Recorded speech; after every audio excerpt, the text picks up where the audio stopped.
Ladies and gentlemen, welcome back to Coach's Corner. I'm Jeffrey David Hartford, your host and the coach. That's the conduit of optimism, altruism, consciousness, and health. And today I have with me my friend Sarah Kleiner. Sarah, thank you so much for joining us. Yeah, thank you for having me.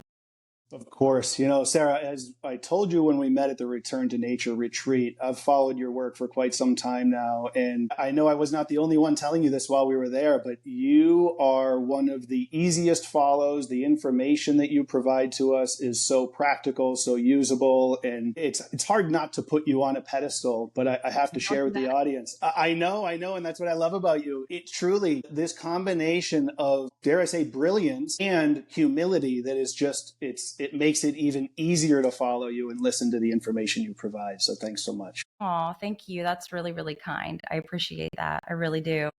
Yeah. And I'll tell you, while we're talking about what we appreciate, truly, I mean, there's this whole space I find is made up of those of us who have had our own struggles, our own, things to overcome. And we just had this sense that the system that we were raised in isn't really helping us, and it's not the answer, and it's not providing us with solutions. In many cases, it provides us with far more problems.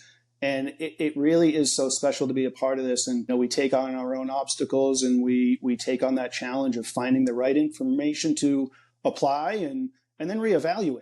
I think one of my favorite things that you do is when you and Carrie get together and you kind of chuckle at yourselves at some of the things that you used to do. At the time, you were doing what you believed was right, and it did help you. But now that you've continued to grow and learn more and you reflect back, you say, wow, all right, we made some changes and it helped. But now that we know better, we do better and we teach better. And that humility really makes it even easier to follow, as I said. Well, thank you. Yeah. Of course.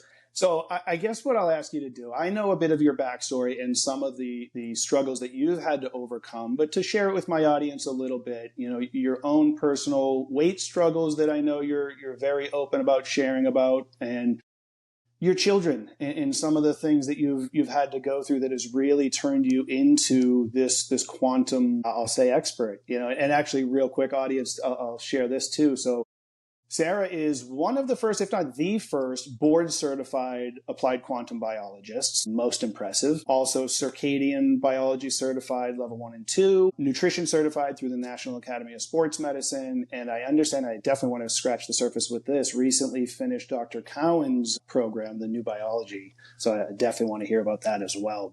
Yeah, fill us in a little on what motivated you to get into all the studies and what you've learned along the way, and we'll go from there.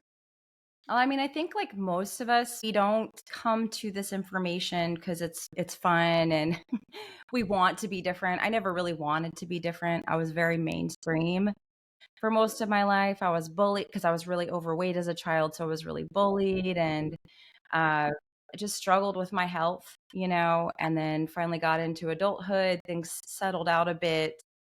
And I just really wanted to just be mainstream and normal, And then I had this baby that was just developing perfectly. Everything was great. And she had a really bad reaction to a flu vaccination and lost all of her, like everything, lost her language, eye contact, everything was just gone overnight. And all of a sudden, my bubble of trying to live in normal society, do normal stuff, have the 9 to 5, just be happy with status quo and doing what I was told, go see the doctors and you do the things. All of a sudden, that just kind of was gone. It's like the rug was pulled out from under me. And a lot of people go through that experience and they just stay, all right, well, mainstream, we're going to just follow these things. And, this is just bad luck. I knew it wasn't bad luck. I knew that something fundamentally wrong had happened. And of course, Jenny McCarthy was the OG back then. And it was crazy because I had followed her during pregnancy. She had a really hilarious pregnancy book. It was so funny. And so I had kind of followed her from, when I was a teenager. She was on MTV and she was, and then she had this really funny pregnancy book. And I had followed her then during my pregnancy, loved it. And then she came out and basically said that this had happened to her son and wrote a book on it. And so I really kind of was like, wow, okay, this is a thing. And it put me down this rabbit hole of alternative medicine, alternative health, and just thinking that, okay, what we're being told is not true. There's a lot of lies going on in the mainstream. I was really angry for a really long time, but that kind of just started the ball rolling, of me going in a different direction. Then my life was going in a certain way. And then that was the place where it veered off somewhere completely different, and I still have a lot of family members that are still in that mainstream way of thinking and trusting. And I'm like, do you not believe me? What happened? So I just have to let that go. But I continue to seek knowledge. It's cool to say I have these certifications or I've done these programs. All of those were done out of a need for me to understand more of something in my own health, my children's health, my life that wasn't making sense. And I continue to learn. I continue to ask in meditation for direction, for things to come in that I need to go down different paths. So I think we have to just continually stay open-minded. So I never went the route of, the traditional schools and the traditional certifications because my life wasn't, um, it didn't go in that path. So yeah, I mean, Yeah. yeah. And there's something special about being willing to put it out there and being vulnerable and sharing the story, especially with, I know you've been on the receiving end of some pretty harsh criticism, to say the least, that, as you said, even in your own family, do you not believe me? Right. Do you not believe the story that we're living? This is our life. And, I do believe there's definitely a lot of optimism in what you've learned, what you've applied, how it's helped you, how it's helped all the people that you're working with and those of us following along, listening to it.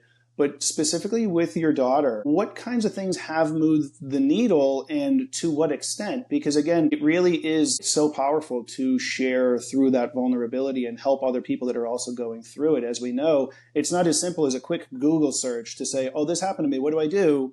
It's not there, and I'm very optimistic that this space exists and it's growing as fast as it is. And there are a lot of us that are saying, hey, you know what? There is another way. And interestingly, it's a lot of it is going back to what we knew ancestrally speaking before the Flexner report, before big pharma came in and destroyed all of that and made it as difficult as it is today. So for those that are really seeking, if they might be close to where you were when your daughter was starting to go through those difficult times, what do you found has moved the needle?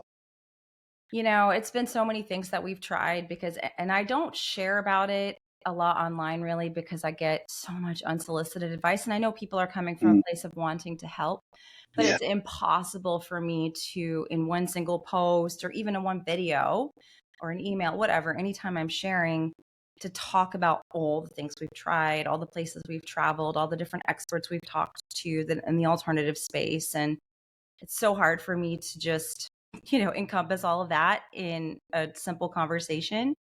But honestly, we have really tried many things, and luckily we haven't had to really go the route of the psychiatric meds. We, for a bit of time there, got into a desperate place after my son was born and we moved. It was just too much for her to handle. And we did think we were going to have to go that route for a while, and we're able to find a molecular hydrogen. That was a game changer for her and continues to be a very supportive thing that we do for her daily. I do think that the circadian alignment, the sunlight piece, and just honoring those light and dark cycles are crucial for her. The seasonal food, we've done all kinds of different diets. When she started having seizures, we did keto, very strict keto, to the point where it was a ketogenic carnivore diet for a while. We've done everything. And what I see working best for her now that we've kind of gotten her more stabilized through the hydrogen, that's really been the hydrogen inhalation has been the thing that's been stabilizing for her, is just keeping her in sync, with those light and dark cycles, getting her outside, getting her grounding. It's very simple things, drinking the clean water, the minerals, the seasonal foods, those are the simple things have been really the best for her. We've done a lot of the different protocols and things like that. And a lot of times those end up causing more harm the detoxes and hyperbaric oxygen, all the stuff that you read about. A lot Yeah. of times for kids like her, it can make things worse. So, yeah. That brings up such a great point. There's this whole concept we hear in this space about redox before you detox, and Yes. really trying to reset the body back to more of a baseline before we try all these, the next big thing, and oh, this is the answer. And, it's amazing to see. And I understand most people are doing it from a good place. And as you said, these unsolicited pieces of advice that you're getting, the best of intentions, and God bless them all. But we really got to understand that we are all so different, and we're all coming from a different starting point. And what does it take to get us back to a baseline? So I guess maybe then more for the average person, somebody who they've tried it all, they've done the diets, they've gone to the gym, but they don't understand what this light water magnetism piece is all about. And maybe they've heard the concept of circadian rhythm, but not entirely sure what it means. Base level stuff for the average person that's looking to improve the redox. What type of stuff have you seen there to move the needle the most? Well, when we look at health, and something that I discovered when I came to circadian biology and quantum biology, I was struggling with fertility at the time because I really wanted to have another child. I had always wanted another child, but I was like, okay, you're in your early 40s, you better just do this now. And it wasn't happening it wasn't happening. It was hard situation. And so what I learned in that situation is that mitochondria really run the show when it comes to pretty much everything going on in your body, because they are sensing your environment all the time and deciding if they're going to make energy or if they're just going to go into survival and kind of shut down, right? And so looking at our health through this lens of the mitochondria, and it's so funny that everyone's kind of going on this RFK said mitochondria, so it's bunk now. I'm like, oh my God. This will become mainstream at some point, but now we're just set back another like 10 years because everyone hates the people saying these things. But it is very important to support the mitochondria. And one thing that the mitochondria is they're sensors, and they're sensing the environment. They thrive on a healthy circadian rhythm. They thrive on those light dark cycles. They thrive on getting the appropriate signals from light. And they tend to shut down or slow down when they're getting inappropriate signals from light, AKA too much blue light at the wrong times of day, artificial light, flickering, not getting the proper sleep, so they can't perform the functions they need to clean and regenerate. So that's really the basic, I think, that people need to understand when it comes to their health. And understanding, we talk so much about genes. There's a lot of talk about genes, but 40 to 80% of how and if your genes are actually expressed are controlled by the circadian rhythm. So that's foundational if you want to make sure, like I have like 15 different obesity genes. If I want to make sure I don't express those obesity genes, I'm going to start with circadian rhythms. I'm going to start with light and dark cycles because I want to make sure I have a good foundation there. I love the simplicity of it all. It really does seem to keep coming back to reconnect with nature, understand, even on a very superficial level, what the mitochondria do, what helps them thrive, and what damages them, and just continuing to move in that system and just give the body the supports that it needs. I mean, it's almost frustrating but exciting at the same time that it keeps coming back to the same thing. When I'm working with a client in the clinic and I'm talking to them, and I just try to plant that seed of, let's just start with the basics. Let's do these things that we know this is the foundation of health. And there's always, because of that programming of our system, it's, yeah, but my situation's different. I have this, this, and this too. I understand. So it'll likely take you a little bit longer, but that just means we need to keep doing those things that much more. I mean, I've shared this with my audience quite a bit, and I don't recall if you and I had the chance when we connected, if I shared it with you, but on my own personal journey, getting diagnosed with the tumor on my kidney that without biopsy or any test, because I didn't have any procedures done, the differential diagnosis that they came up with is clear cell renal cell carcinoma. So yes, it's a cancer, and that doesn't change my view on it. My view is very simply that I played a very active role in my youth in the lifestyle that I led that created an environment internally to allow that diagnosis to come to the surface. And I know that for the past several years, even since before the diagnosis, I've made dramatic changes that I know full well are giving my body what it needs to make it so that that tumor can't exist in this environment. And to me, it's that level of simplicity. Like there's a definite level of conviction and faith that I've got, both on a spiritual level, but even the scientific level of just knowing human biology, how it responds to things when we are so out of sync with the circadian rhythm and we're staying up really late and lots of bright lights and overindulging in processed food and alcohol and putting all this terrible information into our mind and into our body. That's going to drive that. That's going to increase the probability of something bad happening. And doing all these other things that we're alluding to, starting with the circadian rhythm, is going to start to put the inputs in there that your mitochondria can now heal. And once your mitochondria can heal, now the rest of the body can heal and catch up. And it's kind of like hitting that reset button. So I do sound like a broken record oftentimes in here in my clinic, as I'm sure you do as well, working with your clients, that these are the things that matter. These are the things that move the needle. But again, I find optimism in that as well. And pulling from your experience with the fertility thing, I've got a handful of clients right now that are going through a similar thing. And it can be a challenge, of course, as you can imagine, being a man, talking about those things to a woman. And, I'm certainly not coming across trying to say, here's what you need to do, but sharing the information. And that's one aspect of this conversation that I've really been looking forward to and hearing a little more from your perspective. How did the second pregnancy go? What were the things that you personally did? And again, that's going to start, I imagine, with the circadian rhythm and such. But for these clients of mine, can we lay some groundwork for them of where they should really be focusing? Yeah. I mean, I am not a huge fan of doing like a ridiculous amount of testing, but there were some labs that I think, my doctors kind of overlooked because I was seeing conventional doctors at the time. After I had 2 miscarriages, I decided to go the route of like an endocrinologist and fertility specialist and IVF because I hadn't found circadian biology, quantum biology yet, and I just really wanted the baby, and that failed. I never got any viable embryos. And in that process, I asked, my T3 level is very low. Should I be concerned? My endocrinologist told me no. I talked to all the carnivore keto doctors because I was doing like a ketogenic carnivore diet at the time because I thought that was the best for cellular regeneration and for the mitochondria. They said, no, this is normal with low carb and keto. Don't worry about having that really low T3 number. And then my leptin was also really low. Again, told by my endocrinologist, not a problem. Like, we don't really look at that. We're looking more at these other hormones. Your other hormones look fine. So we're not going to stress about that.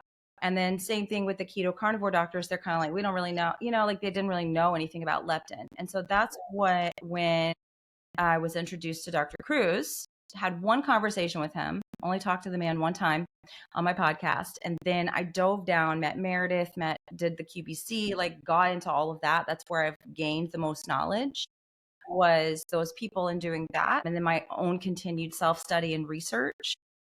But, I had to go outside. I had to start doing that in the morning. I thought this is too simple to be legit. And I had to make some dietary changes to support leptin and thyroid, which meant eating a more seasonal diet, which meant eating more DHA-rich, iodine-rich seafood, getting more B vitamins, doing less fasting, less stressful things on my body because I had been in this like ketogenic, low-carb state for a really long time. And my body was just like, we're not going to make a baby because why would we do that? If we don't have enough energy on board. My mitochondria didn't know day or night. So I did a lot with my nutrition to really support the thyroid, support bringing leptin up because it was low. And then I really dialed in the circadian life. I was outdoors as I am now, and I have been every day for the last 5 years, in the morning, every morning without fail, rain or shine, blue blockers on, going to bed after sunset, really protecting my melatonin, guarding my melatonin at night, no lights in the bedroom, blackout mask, all the things. And then I did some other stuff too. I did red light therapy on the ovaries because the ovaries are a very dense place for mitochondria. The ovaries are like the most dense place for mitochondria. And then behind that is going to be the brain, heart, muscles. So I did red light therapy. I had a protocol I did on my belly 4 days a week, 5 days a week. Got my vitamin D levels up because they were also very low because I never went out in the sun because I was afraid. I'm very fair skinned. Started doing that regularly. And then I also, after the IVF completely failed, I had already started doing this stuff while I was doing IVF. Then I started a deuterium depletion. So I did that and did that all the way through the end of December and then got pregnant in January. Oh, and cold plunging. Awesome. So I did a lot of things to say this was the magic bullet, this was the key. I Right. would say the light and dark cycles, getting myself out of the cell danger response, and getting out in nature. Those are the biggest needle movers. I would leave my phone in the car and go sit in the woods on this rock. And I called it the James Rock. We still call it the James Rock because I knew I was having a boy. And I would go just lay on this rock like a lizard in the sun in the woods. I'd drop my daughter off at school. I'd go walking in the woods with my grounding shoes on. And then I would just like lay on this rock and I would just kind of like talk to my son. And yeah, you can do deuterium depletion. You can do all this other stuff. But I really feel like the things that moved the needle that were the most powerful were reconnecting with nature, going outside, grounding. That's beautiful. I love that story of the James Rock. That just hit me deep. There's something so special about that. Yeah. And the one thing I want to add about the James Rock too, that pissed me off, honestly, like my husband is, he's reluctant because he's seen me do raw vegan, carnivore, like all over the place. And he just has a hard time kind of committing to things sometimes. And it was a couple of weeks before I got pregnant, we would go out and we both called it the James Rock. We still call it the James Rock, but we would go out and stand on the rock together. And one day we were out there and my daughter was there. And he looked out over the lake because it's overlooking this lake. We were all standing there and he's like, all right, buddy, we're ready for you. You can come now. And I looked at him. I'm like, what the hell are you talking about? And he was like, I don't know. I guess I just never really said that I was ready for him and maybe he need to hear that. And then 2 weeks later, I was pregnant. And I was so mad. I was like, why would you make me go through all of this stuff and IVF and all of it if you weren't ready for him? And I do think that played a role because there's this whole, other quantum realm that we just kind of write off. We always want to stay in strategy and like biochemistry and this is how this works. And I think that there's a spiritual element to everything. And I do think that was kind of like the thing that's like, okay, we're ready now for this. Yeah, that's really interesting because that speaks to my authenticity. It's the spiritual side, it's the intuitive side. There's just an energy there, a deep gnosis, and I have to work harder at studying the science side, studying the strategy side, so I can be considered more credible. But yeah, my Lord, I'm with you there. That if only he recognized sooner and said that, like that just talk about what moved the needle. Right. There you go. Right. There's just so much now. This whole biofield study, the aura that we have, every organ we have having its own field. When we can bring our conscious awareness to that, I mean, in meditation, I've spoken to my tumor and I literally thanked it. Like this idea of fighting what we've got, and, I'm going to fight cancer. Yes. It can't stand. I said, no, I'm not going to fight it at all. Yeah, it's like, because first of all, to me, a cancer diagnosis is not a death sentence, and it isn't even this. I mean, there's so many different perceptions to take on it in different, I guess, ways to view it, but I view it as a signal from my body that I was doing something wrong. And I even accept that responsibility. But anyway, in my meditation, I thanked it. I said, I know you were sent to teach me a lesson, and lesson received. I said, it is time. We can move on, express love to the rest of my body, the rest of my cells. And I let them know that I previously let them down and I'm not going to do that anymore. And I just know deep down, as corny as that sounds, and some people might roll their eyes at it, like to me, that is a part of the healing journey. And I've shared this a handful of times too, but just to express it to you as well, like the moment I received my diagnosis, it was amazing. I felt this palpable rush of energy. I felt it go from my feet up my body. And the only way I can describe it is it was pure peace and calm. It was like I knew in that moment this was my gift and that I was going to be fine. So the biggest challenge that I've had is expressing to people that care about me that, no, I'm not going standard of care. No, I'm not doing what the doctor wanted me to do. But that doesn't mean I'm not doing anything about it. In fact, quite the contrary, I'm doing a ton about it, and I accept the role that I play in it. And I pray that by sharing the story, much like you with your story, that will empower people to view things a little bit differently. And I really think that's what you've been gifting people with. Moving the needle with the circadian, truly, I believe that from a spiritual place, the James Rock, and having the support of your husband with that. For somebody who's going through a similar place and, maybe they're going through now some hormone replacement therapy. Maybe the doctors are throwing everything. It's IVF, it's hormone replacement therapy, it's all this stuff, as I'm sure you're fully aware, to tell somebody while they're going through it, oh, you shouldn't do this, you should do that. I think it's very important that we give them support and let them know that, whichever way you choose to go, I support you.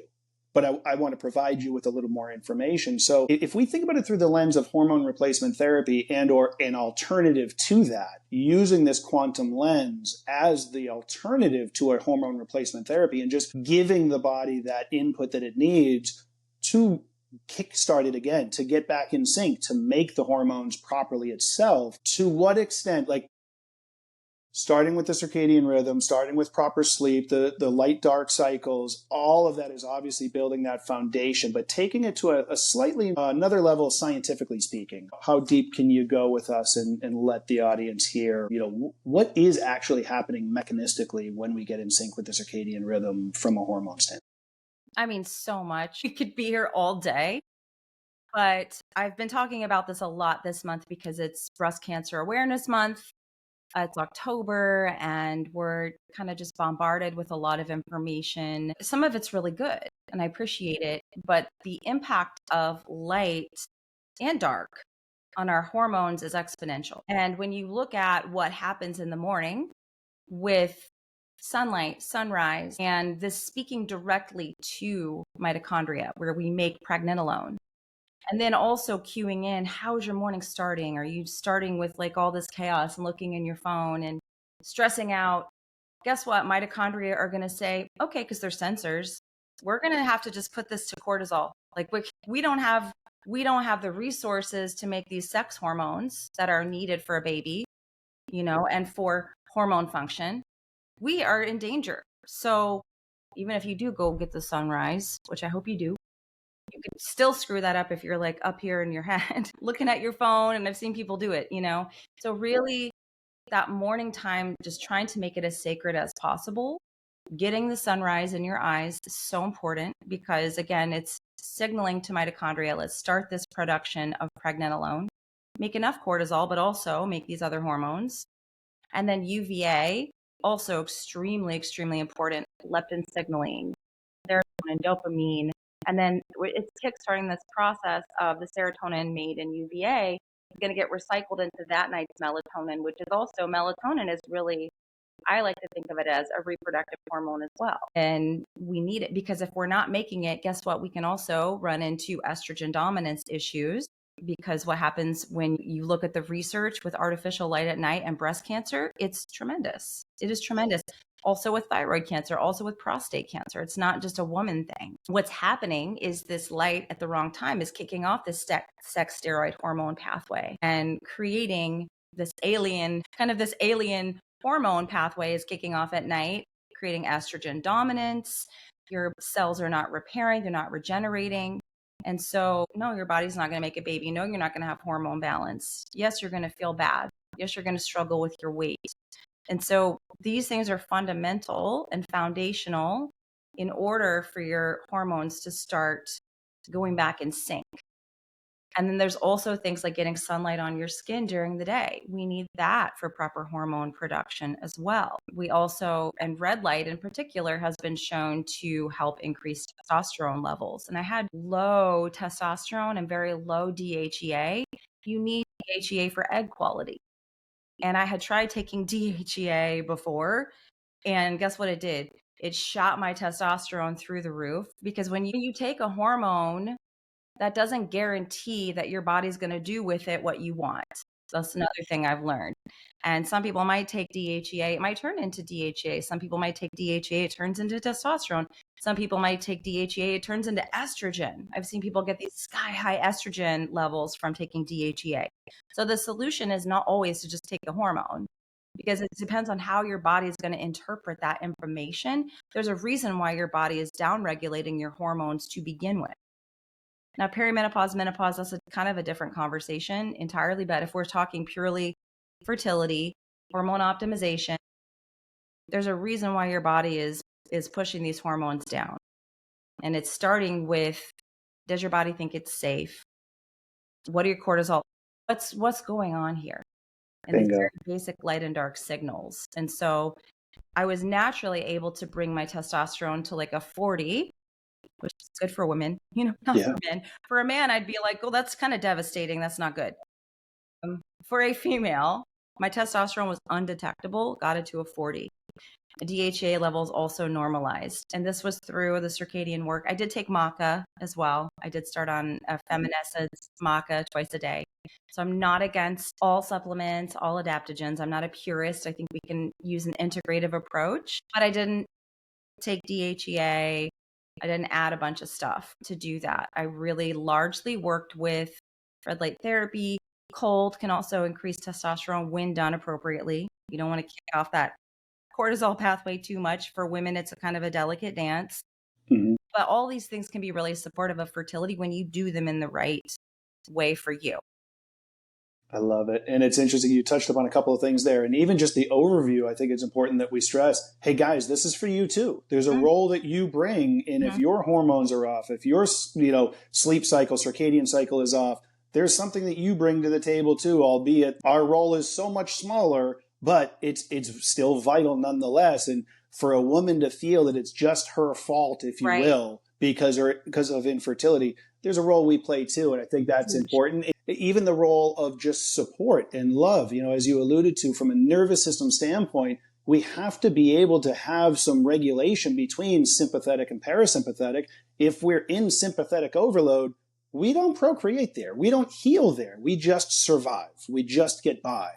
And that's, so many people are living in that. So that's such vital information, and I really appreciate this. And now, just so that we don't continue on this topic the entire time, although it's vitally important, I am curious, and I'm sure people listening are as well, do you work directly with people that are going through it that want to go an alternative route? I have not been working with people one-on-one as much. I occasionally will run groups where I have coaches that work with me, and we'll have like intensive meetings, and I do one-to-ones, but I haven't been doing that as much. I've been kind of doing like, I'll take on one client at a time, and then they typically, I have to graduate them. Like, we're good. You don't need me anymore. So I know I have like a very long wait list right now. So I tell people, if they really want access to me, the best thing to do is to come into my private community, get my leptin reset program, do that, and then come in the community. I do have Zoom meetings regularly, and I have another coach in there that works with people, and we are always in that group answering questions. So yeah. And when I open up I'm about to take on somebody new, I take on one person at a time, just because my plate is super full. Of course. With my kids, my life, just all the things I'm doing. So I try to put out a ton of free stuff. And then I have my group and programs where I've tried to pack in as much information as possible. No doubt. And it's there. I mean, all the different courses that you've got, the information you provide for people that are willing to soak up that information and apply it themselves, they can do it. So that's really good to know as well. So this will be a little bit of a hard segue, but maybe not, depending on the information you went over. But I'm dying to hear a bit about Dr. Cowan's program that you went through. Yeah. I went through that program because my daughter was beginning to have the grand mal seizures, and nobody could really figure it out. And I just was on the hunt, and she was having issues with pandas. And I just couldn't believe that it was a germ or a virus that was doing this, because that was basically what even the alternative functional, holistic people were like, it's strep, it's a virus, it's, a pathogen that's doing this. And I just had a hard time with that. And so I said, fine, I'm going to really study terrain. I really want to understand Dr. Cowan's approach. I'd had him on my podcast a couple of times. And so that was, and I had Carrie and Dr. Sarah did it with me because cool. they were trying to understand it too. So we kind of had dialogue behind the scenes on everything. I'll be honest, I was still left with a lot of questions after that. And so when people are like, oh, but you've done Cowan's course, I'm like, maybe it's not strep, but it's something, So we have labels that we put on things in pathology, but I think that we're still trying to unravel and understand what causes someone's body to do certain things. So I'm very much still in the process of trying to understand. And I do go back a lot to resonance, which Cowan really, he has a whole thing with Veda Austin in there and Emoto and understanding water, coherence, structuring of water. It's a very foundational piece, I think, to our terrain. Rather than going and looking under a microscope and looking at viruses and pathogens and all this stuff, I'm kind of like, I think our body is smarter than that. And so that's really what I took from that program, is just kind of solidifying a bit more the beliefs I had around exclusion zone water, coherence, and how that can shape terrain. I love it. But I didn't get like, this is the answer, this is it. I wanted that, but I didn't get that. So, yeah. I can appreciate that, because I think each certification I've taken, it's been for a couple of reasons, of course. In a professional setting, there's just another level of credibility they give us. Mm-hmm. It isn't just to put another piece of paper on the wall. It's because we're curious. We want to learn some more. And, if I come away from each new certification with a couple of things that are new to me, then I'm thrilled with that, and I will have to look into that program with Dr. Cowan as well. I really appreciate his work, and I'd love to get him on here one day. I love what he provides, and he really challenges what we've been taught. I'll leave it at that for now, just because I know sometimes some of the topics, I post all my stuff to YouTube. Some of these topics are still, you got to be careful how you say it, unfortunately. You do. I'm very curious diving into that. And I mean, I've just had an intuitive sense for a long time, this concept of terrain theory versus germ theory. Mm-hmm. Well, we can't necessarily say definitively 100% one way or the other, but terrain just makes so much sense. It does. In so many ways. Resonates, and it makes so much more sense to me because you have a family and they're living in a moldy home, but only 2 of the people get really sick and the other 2 don't. Yes. Why? They're in the same environment. They're in the same family. They share the same genetics.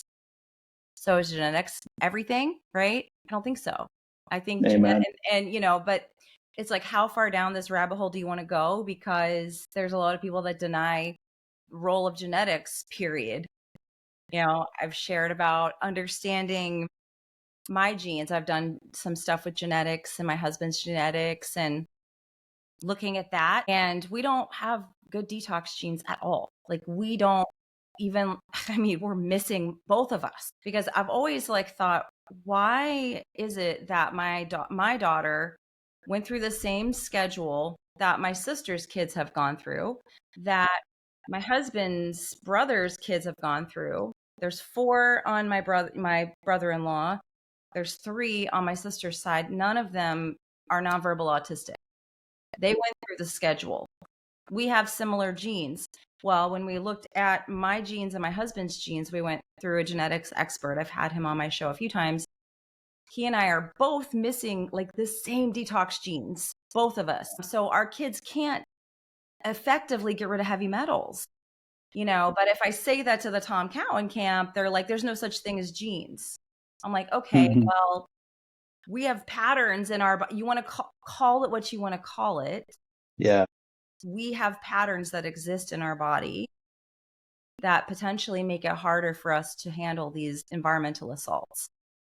So people get very caught up in the religion of terrain versus germ versus no genetics versus this is that. And I just think that we have to not be divided on these things and still be open-minded and willing to look at patterns. There's patterns in nature. There's patterns in our bodies. And so think we have to continue to stay open-minded no matter how much we learn or we think we know, because life is going to come along and humble you at some point. And everything you think you know is going to be wrong, or it's an opportunity to learn more, you know? That's the key right there. As long as you stay open to learning more. I mean, boy, when I think back, that whole concept of the bell curve, that when you first start out, you only know a tiny, tiny bit and you Yeah. think you know it all. And then as Dunning-Kruger, soon yeah. as, yes, right. And my Lord, the more I've learned, I've been in the industry now for 25 years. And it's like, oh boy, I've studied and studied and studied. And every time I study something else, I'm like, I thought I knew this. And evidently I had no clue. And I was at the mercy of the information I was indoctrinated with rather than truly taught how to remain curious and think for myself. So it's such a vital piece. And you're right, this concept of the infighting, there's a large enough group of us that recognize that what we've been raised on and programmed to believe, well, that didn't work for us. So we have to look at it differently. But that doesn't mean that just because I believe that was wrong, now I feel I know it all. That can get There's so quite much frustrating. of that online, and it's, you look at somebody's post and everyone, did they get the vaccine underneath it? I'm like, that's problematic. Yes. But you guys need to stop putting that as like the cause of everything. Bingo. We still need, like I did a post about a year ago. My husband, he's been in anatomical pathology, which I know Tom Cowan thinks is total BS, but that's been my husband's career for 18 years, is working in anatomical pathology, working with OBGYNs, dermatologists, and analyzing cell cultures for cancer and working with doctors that are diagnosing patients with cancer. And he's had a huge uptick in breast cancer, huge, in the last few years. And I did a post talking about this and just talking about the fact that no one is looking at our light and dark cycles. No one's talking about artificial light at night when it comes to this huge uptick in breast cancer. And it's pervasive. And underneath that post, it was like, it's the vaccine, it's the vaccine, it's the vaccine. I'm like, okay, go ahead. Live in your bubble and think that because you didn't get that you're going to be immune from all health conditions. Good luck. That's right. Because I didn't, my family didn't, and we still have things that we have to work on. Absolutely. So Well, it's danger of just getting caught in the dogma of, your golden bubble because you didn't do certain things. Congratulations. I didn't either, but I still have to do this other foundational work.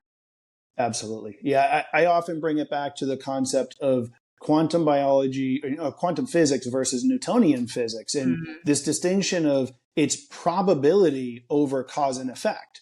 So sure, if you didn't get the vaccine and you're a firm believer that the vaccine is the cause of all these things, well, it seems to be that it is absolutely increasing the probability of risk in a lot of people. Yes. But not everybody that got it is getting sick.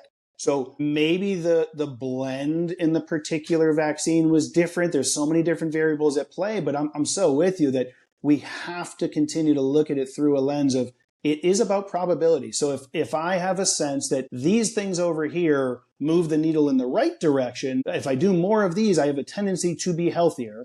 And these things over here move the needle in the wrong direction, I do more of these, I have a tendency to get sicker. Well, that's what we need to do. And let's find what works for each of us instead of, you're absolutely right. I mean, unfortunately, that's the downside of technology and social media and people chiming in to get views and clicks and likes. And, it's just unfortunately, this mob mindset around vaccines and these. I hope I don't get your channel deleted for saying that.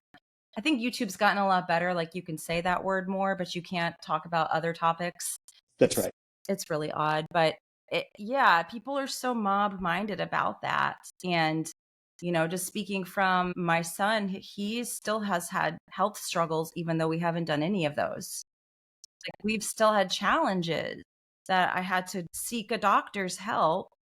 Now it's different than my daughter. By the time my daughter was 3, she had already had 2 sets of ear tubes and God knows how many ear infections.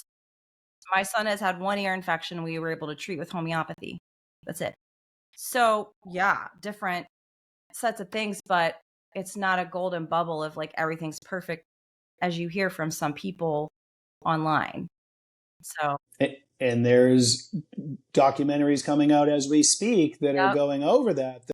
You know, making it sound as if 100% on this side that got them have issues and 100% on this side that didn't have no problems whatsoever. And there you go. There's an added value to you personally telling your story that, hey guys, sure. Is it better on this side? Yeah. Yep. But there are still problems. So let's not paint this picture that is just totally incomplete and misguided, and people are just too quick to jump to conclusions, because you know what the reality is? That's the easy way out, right? If we feel like, you know what, damn it, I was manipulated, I was indoctrinated, I fell for it, and I'm never doing it again. Well, now you're no different than if you're reacting and saying, the people on that side are wrong, and I refuse to be over there anymore, I'm on this side. Well, there's more of that divide. There's more of that, you know, us versus them, as opposed to empowerment. Right. Exactly right. Right. You know, that's interesting. That's a very deep part of this conversation that I didn't necessarily anticipate, that I think that might be the biggest takeaway is we all, like, I truly have this sense, this paradigm shift that we're in the middle of right now. We're going from what I call the disempowerment paradigm, that I believe it was intentionally done originally, maybe back to that 1910 time, Rockefeller, Carnegie, when the pharmaceutical stuff really started to kick off, right? But think about it, that's 115 years ago. Yes. The number of people that have gotten into that paradigm with their big hearts, they really wanted to make a difference, but they were at the mercy of the information they were indoctrinated with, as opposed to a full picture. There's a shift that we're making. So now those of us going through these obstacles and applying what we learn and seeing what works and doing our own, you know, scientific research as we go, and then sharing it, there's so much power there. That's a part of this empowerment paradigm. And I have so much faith in humanity.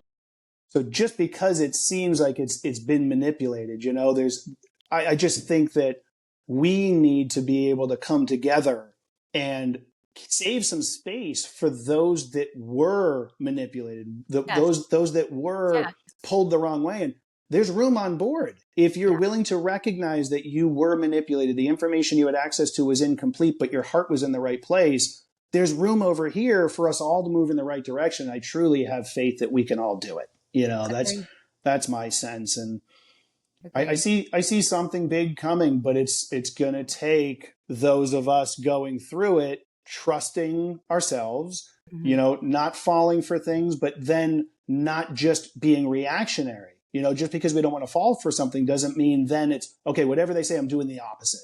Right. Because that's not going to be the answer. Right. Right. That's going to, no, that'll set us up for so many more issues down the road. And oh boy. But your story is powerful.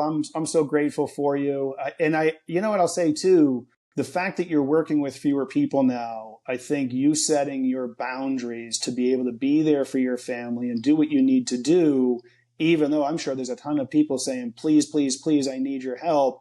You're providing the information in a way that says, hey, it's out there. You can help yourself. I trust in you. You can help yourself. Go seek this information. And sure, there are other practitioners out there that can work with you too. So maybe in the case it's somebody that just has no clue, they can find somebody else. But I'm truly grateful for the information you provide, your vulnerability, your authenticity, and everything you're doing. And I'll say it this way. I have optimism and faith that there is even more relief around the corner for you and your family. And I think some of it's going to come from more lessons that you learn. You remain curious. You keep looking for these answers. And as you learn them, you share them. So that's the role we play, right? Definitely. And doesn't mean we would necessarily consciously ask for the obstacles we're going through, but we accept the role and we accept the cards where we've been dealt and we're making it happen. Definitely. Right? Yeah. So I don't know why we just got cut off, and I hope it's able to combine and flow there. But okay, cool. Yeah. All right, cool. Wonderful. Well, I know we're reaching about that time that we got to go our separate ways. So any parting thoughts for the audience? Any other gems you can impart upon us? Don't overthink it, I think, is the biggest one that I feel like I'm constantly saying to my community members is just don't overthink it. Keep it very simple. Connect with nature, light and dark cycles. Just go outside. and don't make it into an advanced chemistry equation, because Yeah. a lot of people do that, because that's the programming. The programming is it has to be hard. You need this protocol list of supplements, check off all these boxes, when Yeah. it's not that So difficult. true. That's Yeah. brilliant. I The love more it. you do it, the more you do this stuff, the more in tune with your intuition you will become Mhm. over time. But you do have to consciously shut out a lot of noise. I'm trying to do that on a daily basis. So we all struggle with it. There's a lot of noise out there. Let this be louder. Yeah, absolutely. And lean on your support system, Yeah. and that in mind, what's going through my mind right now is you are that person for so many people, and so many people turn to you and look to you. And I won't pretend that from an information perspective, I have more information than you, but I have the support, I have the love, the compassion. So if anything I can do to help you along the way, don't ever hesitate to reach out, whatever role I can play. And you and your family are in my continued prayers for sure. Thank you. I appreciate that. Absolutely. Audience, you know the drill. Subscribe, like, comment, share, all that good stuff. And I will be sure to put all of Sarah's information in the show notes, so you can be sure to go check out all of her courses, support her work, and support your own health by taking in the information there. And till next time, have a blessed day, everybody.